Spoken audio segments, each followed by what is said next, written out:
Good morning. As John's vision of Revelation 11 concludes, he writes this: Then God's temple in heaven was opened, and the ark of his covenant was seen within his temple. There were flashes of lightning, rumblings, peals of thunder, an earthquake, and heavy hail. Wow. Just as God's people had often seen and felt the earthly elements as they reacted to God's manifest presence, John sees and feels it as heaven lights up, sounds up, and shakes up the earth. And notice the ark, the symbol of God's presence in the Old Testament, is there. John sees it in that heavenly temple. Now remember, that was what inspired the creation of the earthly temple that God had his covenant people make for him. It was the place where he would reside and his people would worship him. Now the ark itself was a wooden box covered with gold. Hebrews 9:4 states that the ark contained the golden pot that had manna, Aaron's rod that budded, and the 2 stone tablets on which God himself wrote the 10 Commandments. They were the laws for his covenant people to obey. And then on top of the ark was the mercy seat. Do you remember its function? Well, the ark was eventually placed in the protected Holy of Holies, where only the high priest could enter, and only once a year on the Day of Atonement. At that time, he took blood from an acceptable animal sacrifice.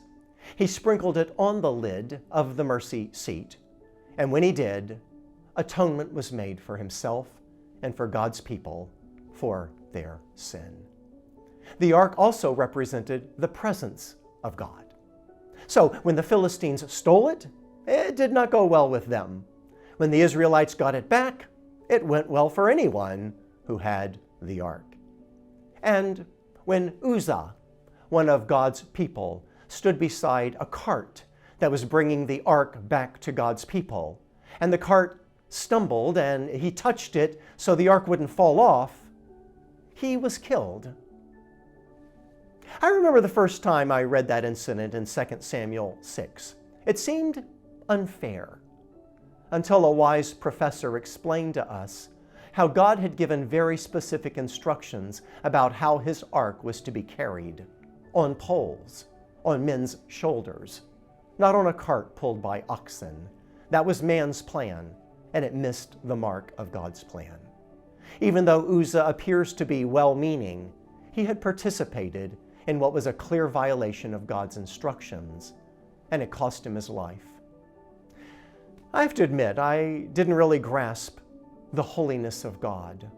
I didn't have a reverent view of God's law. I really didn't fully appreciate the cross and the penalty for my sin and what Jesus took upon himself and paid for with his blood.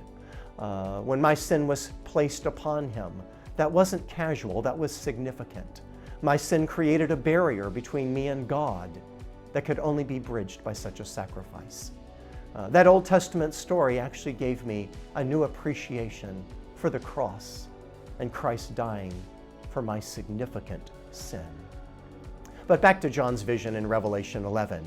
When he sees the ark, he knows what it represents, God's presence.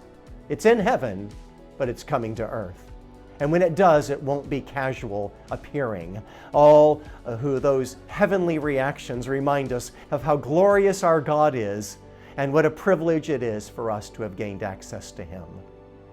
I think of Jesus on the cross when atonement was made and how the curtain in the Holy of Holies was torn from top to the bottom. He made the way for us into God's presence, represented by the ark. Hebrews 9. But when Christ appeared as a high priest of the good things that have come, he entered once for all into the holy places, not by means of the blood of goats and calves, but by means of his own blood, thus securing an eternal redemption. Yeah, so when John sees the ark, he knows our redemption draweth nigh. It's near. As heaven declared, it's coming. He is coming. There will be no more delays, and we will grasp that as the rest of Revelation unfolds quickly. For us, it is good news. Let that good news encourage your heart today. Let's pray. Lord, thank you for loving us and saving us. Thank you for your abiding presence with us and in us. Lead us today, we pray.